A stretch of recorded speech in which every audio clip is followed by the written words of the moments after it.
assalatu wassalamu ala Rasulillah, la haula wala quwata illa billah, amma ba'du. Selamat siang Dewan Guru semuanya. Sehat semuanya, Ji? Alhamdulillah, pada siang hari ini kita masih diberi kenikmatan oleh Allah sehingga kita dapat melaksanakan rutinitas kita, yaitu mengajar kepada murid-murid, khususnya adalah di SD Negeri Barejo 1, Kecamatan Dempet, Kabupaten Demak. Kepada Bapak dan Ibu guru, di sini saya sebagai calon guru penggerak angkatan 7 Kabupaten Demak akan menyampaikan aksi nyata, yaitu modul 1.4 tentang budaya positif dengan judul diseminasi pemahaman dan pengalaman penerapan budaya positif di sekolah. Diseminasi itu adalah penyampaian kepada individu atau kelompok tentang informasi. Nah, informasi di sini mungkin positif, nanti bisa kita laksanakan bersama, kita terapkan di sekolah kita khususnya, yaitu di SD Negeri Barejo 1, Kecamatan Dempet, Kabupaten Demak. Sebelumnya perkenalkan, saya selaku calon guru penggerak angkatan 7 yaitu Muhadi, sedangkan fasilitator ini adalah Ibu Erinta. Beliau ini adalah fasil dari Riau, Provinsi Riau. Kita bertemu ketika hanya lewat dunia maya atau di Google Meet. Untuk bertemu langsung mulai dari awal sampai hari ini kita belum pernah bertemu. Bertemunya hanya lewat maya ketika memberikan materi. Yang kedua adalah Ibu Siti Munawaroh. Beliau ini adalah sebagai pengajar praktek yang mendampingi ketika saya dan teman-teman calon guru penggerak angkatan 7 ini ketika lokakarya. Ini Ibu Munawaroh ini adalah sebagai pendamping saya dan teman-teman saya.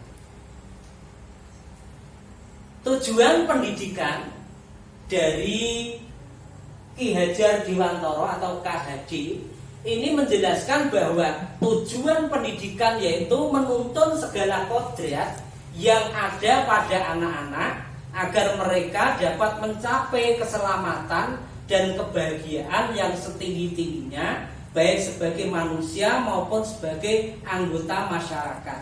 Oleh sebab itu, pendidik itu hanya dapat menuntun tumbuh atau hidupnya kekuatan kodrat yang ada pada anak-anak agar dapat memperbaiki perilakunya atau bukan dasarnya hidup dan tumbuhnya kekuatan kodrat anak.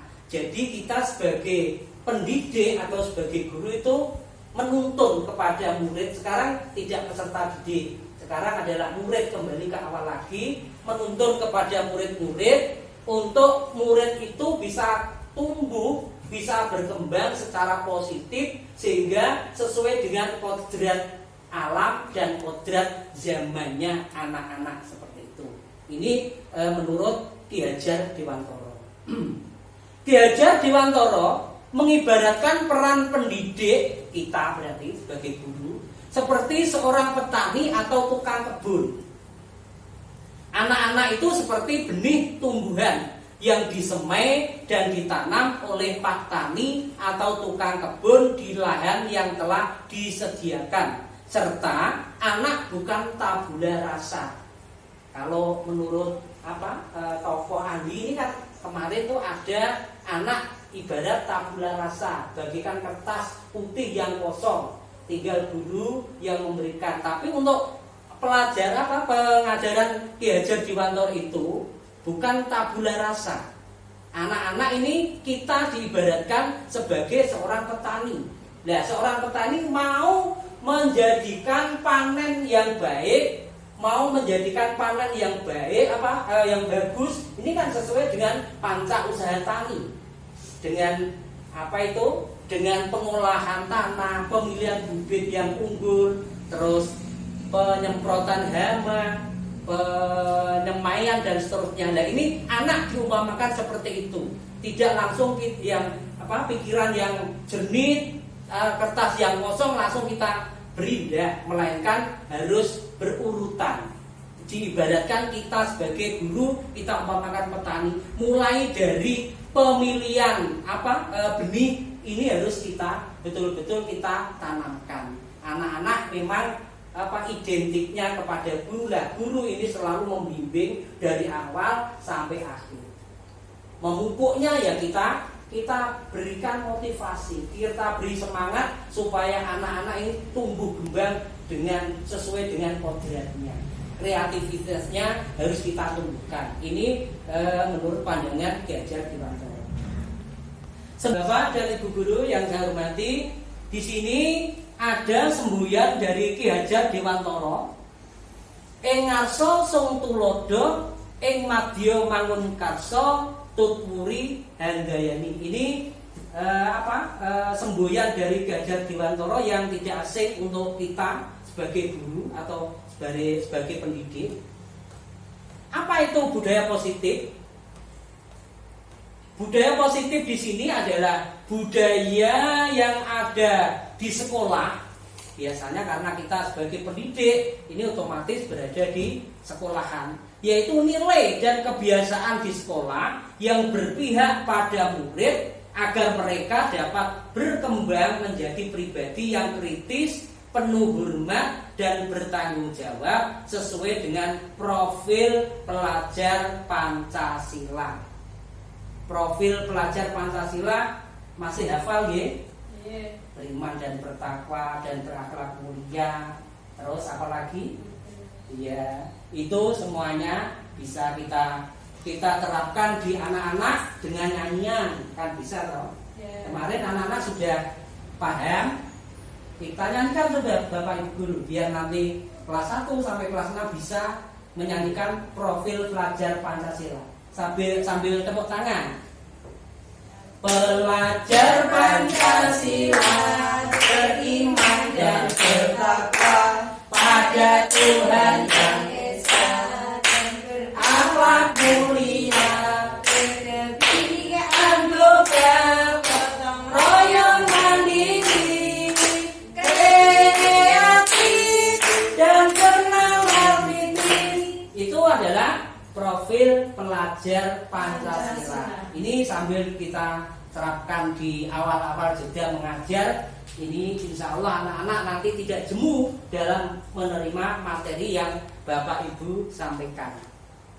Selanjutnya di sini kelihatan profil pelajar Pancasila ini ada 6. Beriman dan bertakwa kepada Tuhan Yang Maha Esa dan berakhlak mulia, berkebinekaan global, gotong royong, mandiri, kreatif dan bernalar kritis. Coba Pak Guru, Bu Guru nyanyikan sekali lagi dengan melihat ini. Sambil tepuk tangan ya. 1, 2, 3. Pancasila beriman dan bertakwa pada Tuhan Yang Esa dan berakhlak mulia, berkebinekaan global, gotong royong mandiri, kreatif bernalar kritis. Ini adalah sesuai dengan apa yang kita lakukan hari ini. Kurikulum yang hari ini kita laksanakan adalah biar merdeka, kurikulum merdeka. Selanjutnya, konsep utama budaya positif. Ini yang pertama adalah perubahan paradigma belajar. Paradigma itu apa? Anggapan ya, angan-angan yang belum terjadi lah paradigma. Disiplin positif, motivasi perilaku manusia, kebutuhan dasar manusia, posisi kontrol restitusi, keyakinan kelas, dan segitiga restitusi di sini. Selanjutnya, perubahan paradigma belajar. Kegiatan kepalan tangan. Ada A dan B, Anda dan teman Anda, ini diibaratkan ya. Sobeklah secari kertas kecil. Tuliskan benda atau sesuatu yang sangat berharga untuk Anda. Letakkan di salah satu tangan Anda dan genggam benda atau sesuatu tersebut dengan segala daya. buatlah sebuah kepalan. Teman Anda B akan mencoba dengan sekuat tenaga dengan berbagai cara untuk meminta Anda memberikan benda tersebut. B bisa membujuk, mengancam, menghardik, merayu, menyuap, apa saja agar dapat membuka kepalan tangan Anda. Apa yang terjadi? Coba. Ini sudah kami tulis tadi sesuatu yang berharga. Entah itu cincin, entah itu sesuatu yang berapapun. Kita kepalkan di dalam ini. Nah, ini teman kamu ini akan apa? Akan membuka tangan kepalan panjenengan. Pasti panjenengan sekuat tenaga mempertahankan kan? Yeah. Tapi yang B itu kan otomatis akan berbagai upaya, berbagai cara bagaimana supaya kepalan kita ini bisa terbuka dengan cara yaitu tadi mengancam, membujuk, menyuap bahkan. Inilah tipe-tipe manusia. Nah, sekarang apa yang terjadi? Nah, ini yang akan terjadi ya otomatis kita akan tetap mempertahankan prinsip kita ya kan? Kita kan tidak mungkin kalau prinsip kita benar langsung kita mengikuti apa yang mereka kehendaki, padahal belum tentu yang teman kehendaki itu belum tentu benar di mata kita. Gitu. Sekarang perubahan paradigma teori kontrol atau ilusi kontrol menurut Dr. William Glasser ini adalah ilusi guru mengontrol murid. Ilusi bahwa semua penguatan positif, efektif dan bermanfaat. Ilusi itu apa tadi kemarin? Cuma apa? Ilusi tadi. Ilusi itu angan-angan ya, anggapan bahwa kritik dan membuat orang merasa bersalah dapat menguatkan karakter. Ilusi bahwa orang dewasa memiliki hak untuk memaksa. Ini tadi. Berarti apa yang dilakukan teman kita apa ya? Salah? Tidak. Apa yang dilakukan teman kita benar? Ya bisa dikatakan benar. Ini karena berdasarkan perubahan paradigma teori kontrol kita. Tetapi ketika kita belum menerima sesuatu dari teman atau dari siapapun, suatu perubahan atau paradigma yang positif, kadang kita itu mempertahankan ego kita, mempertahankan keyakinan kita, sehingga dengan mempertahankan ego kita itu belum tentu ego kita itu benar di mata murid, benar di mata teman dan seterusnya. Maka perlu kita rubah dengan paradigma yang positif. Bapak dan Ibu Guru yang saya hormati, kita lanjutkan untuk selanjutnya yaitu perubahan paradigma stimulus respon teori kontrol. Siapa sesungguhnya yang memiliki kontrol? Di sini stimulus respon teori kontrol. Realitas kebutuhan kita sama. Untuk teori kontrolnya adalah realitas kebutuhan kita berbeda. Semua orang melihat hal yang sama. Setiap orang memiliki gambaran berbeda. Kita mencoba mengubah orang agar berpandangan sama dengan kita. Untuk teori kontrolnya kita berusaha memahami pandangan orang lain tentang dunia. Biasanya yang sering kita lakukan adalah stimulus respon. Kita mencoba mengubah orang lain supaya seirama, sependapat dengan kita. Padahal untuk teori kontrolnya adalah kita justru yang harus memahami orang lain atau memahami terhadap murid. Kehendak murid bagaimana? Murid mau apa? Kita yang harus memahami, tidak. Kita yang harus, anak-anak harus ini, menggambar ini, harus ini. Tidak. Ini menurut teori kontrol seperti itu. Perilaku buruk dilihat sebagai suatu kesalahan. Semua perilaku memiliki tujuan. Beda kan dengan teori kontrol, dengan stimulus tadi. Orang lain bisa mengontrol saya, hanya Anda yang bisa mengontrol diri Anda. Saya bisa mengontrol orang lain, Anda tidak bisa mengontrol orang lain. Pemaksaan ada pada saat bujukan gagal. Kolaborasi dan konsensus menciptakan pilihan-pilihan baru. Sedangkan model berpikir menang atau kalah, model berpikir menang. Ini teori dari tadi. kita lanjut. Disiplin positif. Apa makna dari disiplin? Disiplin berasal dari bahasa Latin yaitu disciplina yang artinya adalah belajar. Kata disiplin sering dikaitkan dengan tata tertib, teratur, dan kepatuhan pada peraturan yang sering kita lakukan di masing-masing kelas kita, bahkan di satuan pendidikan, yaitu di SD, mungkin di sini di satuan pendidikan. Ini kaitannya dengan kedisiplinan, berarti tata tertib. Kata disiplin juga sering dihubungkan dengan hukuman. Padahal itu sungguh berbeda, karena belajar dengan disiplin tidak harus dengan memberi hukuman. Justru itu adalah salah satu alternatif terakhir, dan kalau perlu tidak digunakan sama sekali. Ini paradigma yang baru, paradigma yang positif. Saya sendiri juga karena ikut CGP juga nantinya ikut berubah dengan paradigma pola lama, kita menerapkan paradigma yang baru. Jadi anak tidak harus disuruh untuk diberi hukuman, berdiri di depan kelas misalkan, terus apalagi yang berat-berat. Ini sebenarnya kurang baik, kurang positif kalau menurut kurikulum Merdeka tersebut.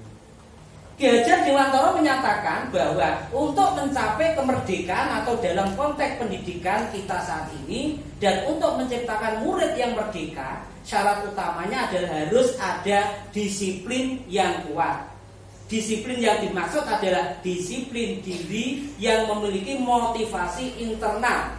Jika kita tidak memiliki motivasi internal, maka kita memerlukan pihak lain untuk mendisiplinkan kita.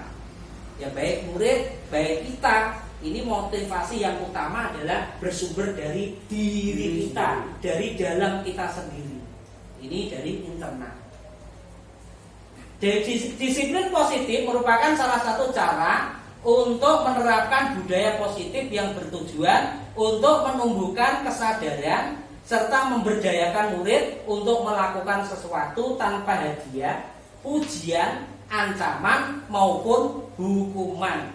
Jadi tidak diberi hukuman, tidak diberi hadiah, tidak dipuji, tidak diancam. Murid kita itu sudah dengan sadar dari dalam diri kita itu untuk melakukan apa yang kita instruksikan.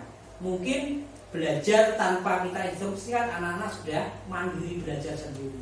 Ini yang nantinya kita harapkan. Tidak usah kita takut-takuti, tidak usah kita hukum. Ini anak-anak dengan sadar sendiri.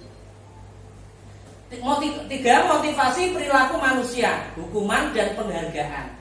Motivasi adalah dorongan yang timbul pada diri seseorang secara sadar atau tidak sadar untuk melakukan sesuatu tindakan dengan tujuan tertentu.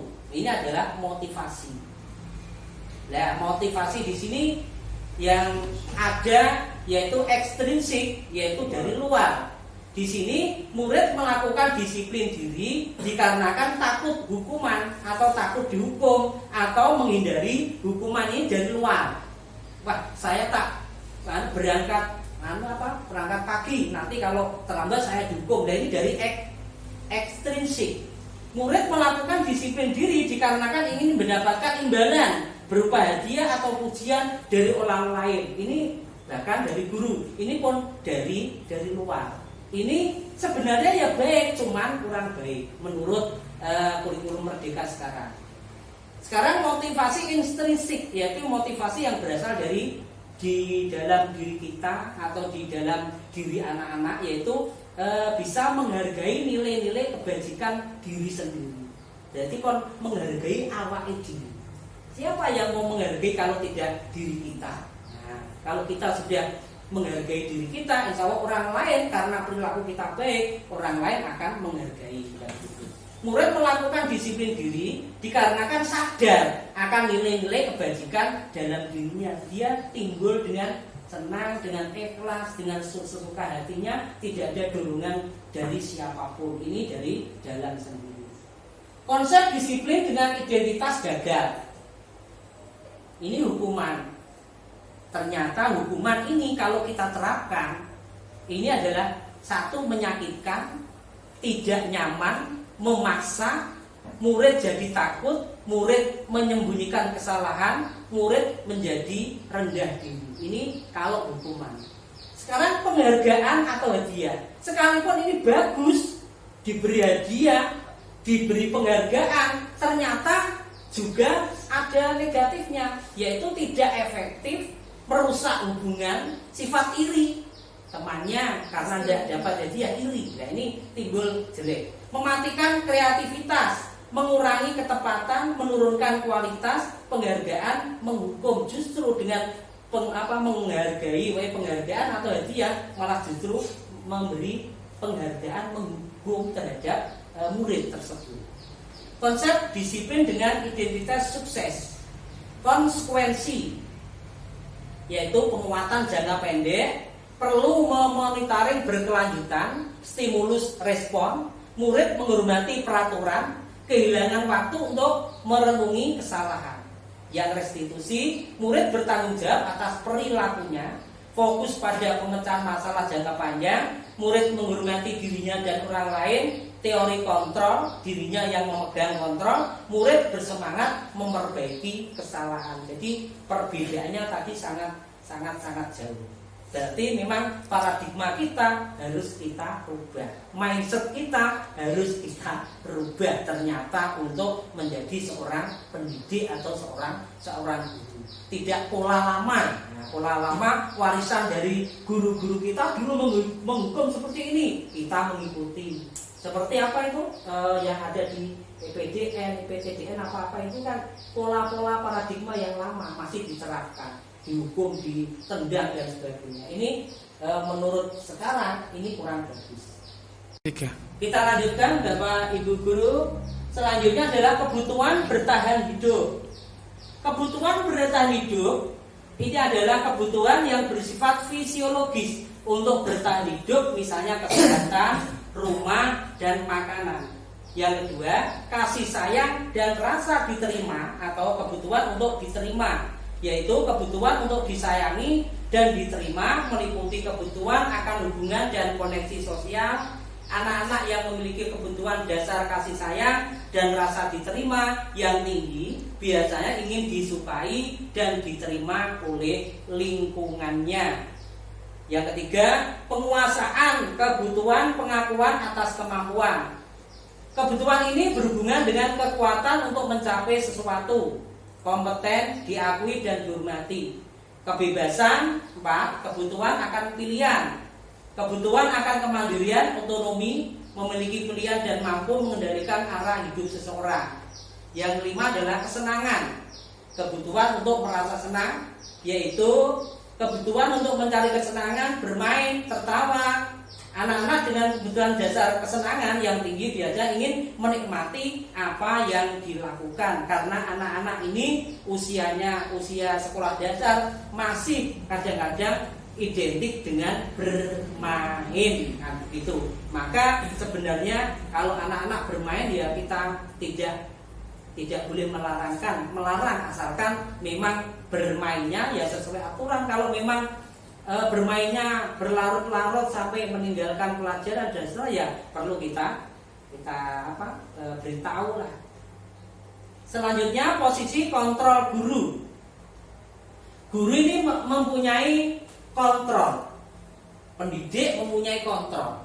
Nah, kontrol di sini yang pertama sebagai penghukum. Guru itu sebagai penghukum. Seorang penghukum bisa menggunakan hukuman secara fisik maupun verbal. Contoh, guru pada posisi ini berkata begini: patuhi aturan saya. Kalau tidak mematuhi, awas kalian. Kerjakan soal ini. Kalau tidak kamu kerjakan, nanti kamu saya suruh lapangan 100 kali. Ini posisi guru sebagai penghukum. Yang kedua, guru sebagai pembuat merasa bersalah terhadap murid. Bagaimana supaya murid merasa bersalah dalam dirinya, itu mengakui kesalahannya. Pada posisi ini biasanya guru itu akan berusaha bersuara lembut.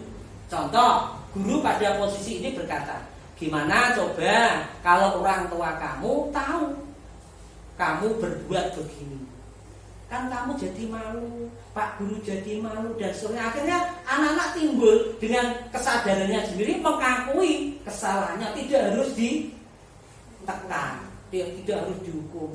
Tapi kelas 5 prakteknya kemarin sampai terjadi seperti itu, tidak mau sebagai guru belum bisa membuat merasa bersalah. Padahal Pak Guru ini sudah ingin sebagai posisi kontrol penghukum, tapi tidak mempan.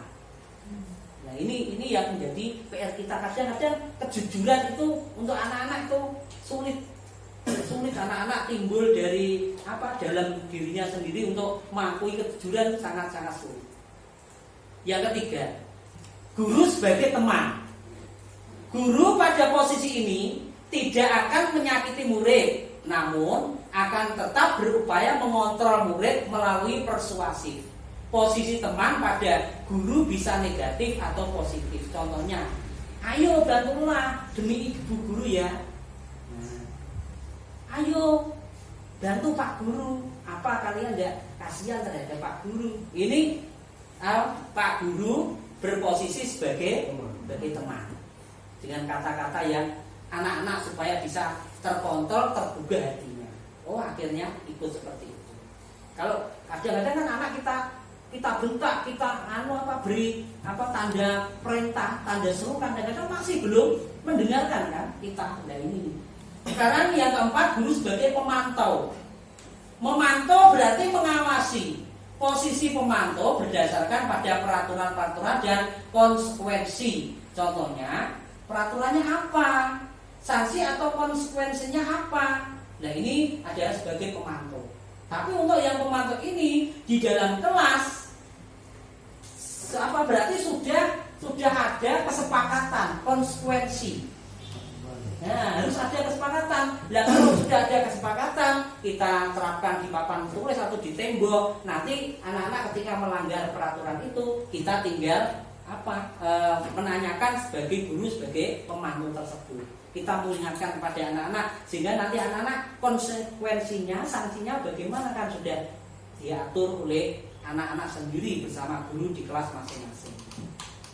Posisi kontrol guru ini sudah tadi ya? Sudah.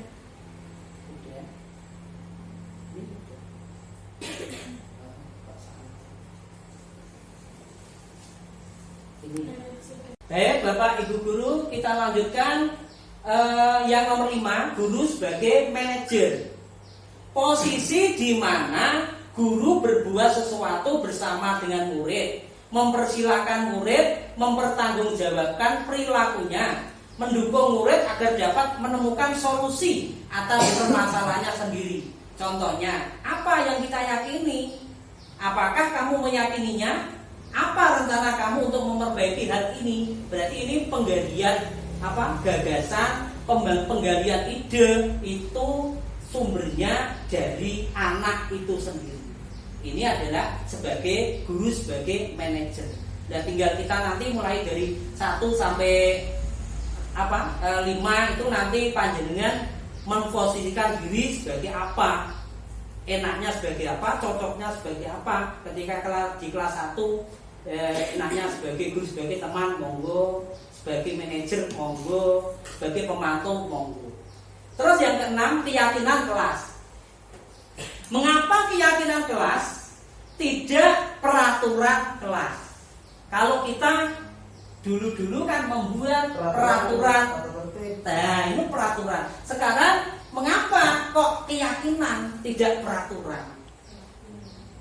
Keyakinan kelas adalah nilai-nilai kebajikan atau prinsip-prinsip universal yang disepakati bersama secara universal, lepas dari latar belakang suku, negara, bahasa maupun agama. Ini adalah keyakinan kelas. Jadi kedepannya saya memberikan memberikan tambahan sedikit informasi. Ketika kita nanti di awal pembelajaran tahun ajaran, kita sebelum melangkah sejauh mungkin, kita paling tidak membuat suatu keyakinan bersama-sama dengan guru. Tidak peraturan, keyakinan ditulis nanti di papan tulis semuanya, Setelah itu mungkin nanti diganti di kertas, terus ditempelkan di masing-masing tembok, biar anak-anak itu setiap waktu, setiap saat bahwa keyakinan yang sudah dibuat seperti ini ya, sanksinya seperti ini misalkan seperti itu. Kedepannya kita melangkah lebih maju sedikit. Pembentukan keyakinan kelas. Keyakinan kelas bersifat abstrak daripada peraturan yang lebih rinci dan konkret. Keyakinan kelas berupa pernyataan-pernyataan yang universal. Pernyataan keyakinan kelas senantiasa dibuat dalam bentuk positif. Keyakinan kelas hendaknya tidak terlalu banyak sehingga mudah diingat dan dipahami oleh semua warga kelas. Semua warga kelas sebaiknya ikut berkontribusi dalam membuat kegiatan kelas lewat surat pendapat, bersedia meninjau kembali keyakinan kelas dari waktu ke waktu. Contoh di sini berbentuk positif. Berbentuk positif kalau peraturan kan dilarang gini-gini, tidak boleh gini-gini, tidak boleh gini-gini. Kalau untuk keyakinan itu kalimatnya berbentuk positif. Bertanggung jawab. Berarti kan setelah keseluruhan anak-anak bertanggung jawab, terus disiplin, terus apalagi beriman atau bertakwa, ini positif. Nanti kita berikan contoh di belakang. Nah ini contoh peraturan dan keyakinan kelas. Selalu kembalikan buku ke tempatnya, ini peraturan. Sedangkan keyakinan kelasnya itu tanggung jawab. Berarti kan lebih umum ini ya. Tanggung jawab tidak hanya mengembalikan buku, mungkin ketika disuruh untuk bertanggung jawab. Ini intinya di sini. Dilarang mengganggu orang lain. Ini adalah disuruh untuk menghormati orang lain. Bisa. Ini keyakinan. Hadir di sekolah 15 menit sebelum pembelajaran dimulai. Ini juga menghormati orang lain dan berkomitmen. Dilarang melakukan kekerasan, yaitu keyakinan kelasnya adalah keselamatan, menghormati orang lain juga. Dilarang menggunakan narkoba, ini kaitannya dengan keyakinan kelas tentang kesehatan. Kesehatan tidak hanya menggunakan narkoba, mungkin dilarang merokok, dilarang membuang sampah sembarangan di dalam kelas. Ini kan termasuk berkait dengan keyakinan, yaitu kesehatan. Bergantian atau menunggu giliran, yaitu menghormati orang lain. Ketika ketika panjenengan pulang itu kan anak-anak murid-murid itu disuruh untuk belakang turut, ditanya yang tidak bisa kembali lagi, itu kan sudah menunjukkan menghormati orang lain. Yang pandai kalau bisa ya tetap pulang, kalau tidak bisa kan akhirnya kembali ke belakang lagi secara menghormati orang lain. Gunakan masker atau sejenisnya, ini termasuk keyakinan kelas berupa kesehatan, keselamatan. Jangan berlari di kelas atau koridor, ini juga keselamatan. Nah ini panjenengan bisa membedakan mana peraturan dan mana keyakinan kelas. Yang nantinya itu yang kita gunakan adalah membuat keyakinan kelas masing-masing. Nah ini contoh keyakinan kelas yang saya buat bersama anak-anak kelas 5. Ini berupa hal-hal yang berbentuk positif, berakhlak mulia, terus sopan terhadap guru, menghargai teman, menjaga kebersihan kelas, menjaga keamanan, gotong royong, mandiri, kreatif, tanggung jawab. Ini diantaranya seperti itu keyakinan kelasnya. Nanti bisa panjenengan rembuk dengan murid-murid panjenengan, ditampung semua. Nanti kita buat keyakinan. Kadang anak-anak murid-murid itu ketika usul ini pasti ada yang berupa peraturan. Tidak boleh gini-gini. Nah ini nanti kita jabarkan, kita kerucutkan menjadi suatu keyakinan kelas. Sekarang segitiga restitusi. Ini merupakan proses menciptakan kondisi bagi murid untuk memperbaiki kesalahan mereka, sehingga mereka bisa kembali kepada kelompok mereka dengan karakter yang lebih kuat. Di sini adalah menstabilkan identitas, validasi tindakan yang salah, terus menanyakan keyakinan. Ini segitiga restitusi. Ketika panjenengan menangani suatu masalah di dalam kelas panjenengan, ini yang panjenengan gunakan. segitiga restitusi. Nah ini contohnya nanti seperti ini. Tahapan segitiga restitusi yaitu pertama menstabilkan identitas. Kita semua akan melakukan hal terbaik yang bisa kita lakukan. Contoh, setiap orang pernah melakukan kesalahan. Kamu bukan satu-satunya yang pernah melakukan ini. Berarti kan membesarkan jiwa anak kan, tidak langsung divonis kamu salah kan. Ini menstabilkan identitas siswa tersebut supaya siswa itu tidak down, tidak minder. Dan ujung-ujungnya, endingnya ini nanti anak-anak mengakui kesalahannya dan mau mengatakan kejujuran. Terus yang kedua, validasi tindakan yang salah. Semua perilaku memiliki alasan. Contoh, kamu tentu punya alasan mengapa melakukan hal itu. Mengapa kamu di dalam kelas ngantuk? Mengapa kamu di dalam kelas makan misalkan. Ini berarti menggunakan apa? Validasi tindakan yang salah. Terus yang ketiga, menanyakan keyakinan. Kita semua memiliki motivasi internal. Contoh, keyakinan kelas apa yang kita telah sepakati, terus kita kaitkan dengan keyakinan kelas yang kita buat awal pelajaran, awal apa kita masuk ke kelas.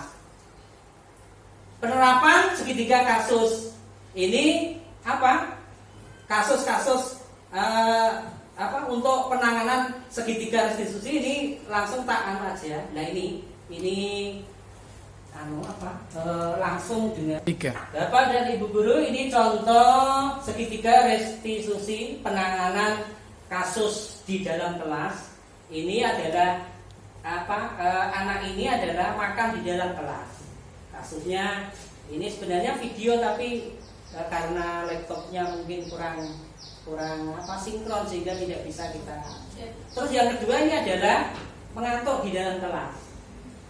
Ini penanganannya juga memakai segitiga restitusi berupa percakapan sehingga anak itu menyadari ketika disodorkan keyakinan kelas yang dibuat, anak-anak tahu bahwa perbuatan itu ternyata salah dan mau memperbaiki dengan sendirinya. Tidak usah kita bentak, tidak usah kita beri hukuman, kita tanyakan bagaimana keyakinan kelas yang sudah kita buat. Anak-anak akan mengingatkan sehingga timbul dengan sendirinya akan memperbaiki kesalahan-kesalahan anak tersebut. Terus hasil refleksi budaya positif di sekolah dari adanya keyakinan kelas itu biasanya ini adalah sering kita lakukan ya. Kita lakukan berdoa sebelum dan sesudah belajar. Ini baru tadi anak-anak saya beri tepuk untuk pengantar sebagai doa. Ini kan tepuk satu jari satu. Tepuk jari satu, tepuk jari dua, tepuk jari tiga, tepuk jari empat, tepuk jari satu, tepuk jari dua, tepuk jari tiga, tepuk jari empat, tepuk jari lima. Sudah berbunyi suara 1, 2, 3, mari kita berdoa. Terus kita kaitkan dengan berdoa ketika mau masuk atau kita mau berdoa. Ini baru saya terapkan tadi di kelas 5. Ya, ini monggo nanti supaya anak-anak mau berdoa itu sudah dalam keadaan khidmat, dalam keadaan tenang dengan pola-pola nyanyian sehingga anak-anak itu nanti ketika berdoa betul-betul disiplin. Terus menjaga kebersihan kelas ini kan sudah tidak asing ya, secara umum seperti ini. Nah, ini yang budaya-budaya positif yang harus kita terapkan supaya nanti masing-masing kelas bahkan satu satuan pendidikan ini betul-betul menjadi satuan pendidikan yang baik, ke arah yang positif. Nah, hasil refleksi budaya positif sekolah ketika anak di rumah, di samping di sekolah, anak-anak paling tidak di rumah pun juga punya budaya positif. Di antaranya ini, setiap mau berangkat ini bersalaman dengan orang tuanya.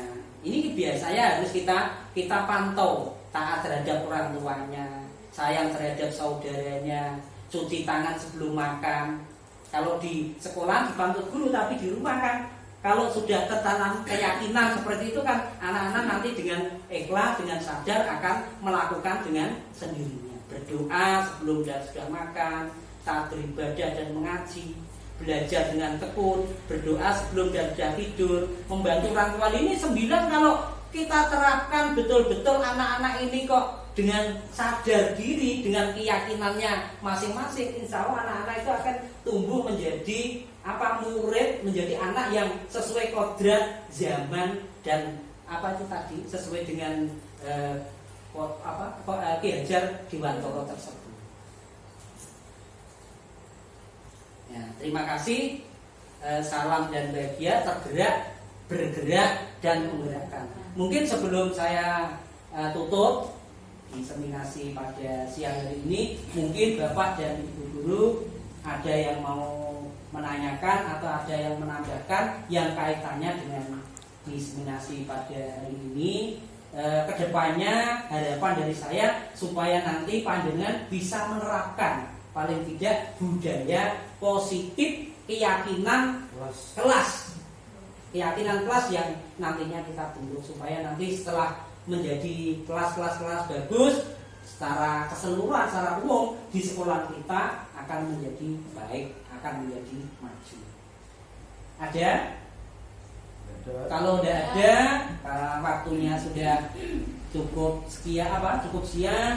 Apabila ada kata-kata, tutur kata yang saya sengaja maupun tidak, saya minta maaf yang sebesar-besarnya. Akhirnya saya cukupkan sekian. Billahi taufik wal hidayah. Assalamualaikum warahmatullahi wabarakatuh. Waalaikumsalam warahmatullahi wabarakatuh. Rahma, Bapak tadi melihat kamu makan pada saat pembelajaran di kelas. Sepertinya kamu dalam masalah ya. Ada yang bisa Bapak bantu untuk kamu? Iya Pak, tadi pagi saya tidak sempat sarapan. Memang tadi pagi ibumu tidak memasak? Tidak Pak, karena ibu saya sedang pergi. Baiklah, Bapak di sini tidak akan mencari siapa yang salah. Bapak di sini untuk mencari penyelesaian bersama-sama, berpikir bersama-sama tentang apa yang bisa kita lakukan untuk memperbaiki masalah ini. Iya Pak. Sekarang mari kita bicara tentang keyakinan kelas dan keyakinan sekolah kita. Apa yang telah kita sepakati di dalam keyakinan kelas? Kita harus menjaga sikap sopan santun dan menghormati orang lain. Kamu ingat dengan betul keyakinan kelas kita? Apa dengan makan di kelas termasuk menjaga sikap sopan santun dan menghormati orang lain? Tidak Pak. Apa yang akan kamu lakukan untuk memperbaiki masalah ini? Saya akan makan sesudah istirahat dan tidak akan mengulangi perbuatan makan di kelas dan saat pembelajaran di kelas Pak. Baiklah, mari kita selalu mengindahkan keyakinan kelas yang telah kita sepakati bersama. Semoga kamu bisa berperilaku lebih sopan dan menghormati orang lain lebih baik lagi. Iya Pak, terima kasih. Assalamualaikum warahmatullahi wabarakatuh. Nama saya Hawir Bahagianisa, siswa kelas 5 SDN Berejo 1, Kecamatan Dempet, Kabupaten Demak. Setelah saya mengikuti kegiatan restitusi yang dilaksanakan oleh Bapak Muhedi selaku guru wali kelas 5, saya merasa senang sekali. Kesalahan-kesalahan yang saya perbuat selama ini mengenai keyakinan kelas 5, saya semakin disiplin, tanggung jawab, dan saling menghargai terhadap teman-teman saya. Dan terima kasih banyak kepada Bapak Muhedi atas bimbingannya. Wassalamualaikum warahmatullahi wabarakatuh.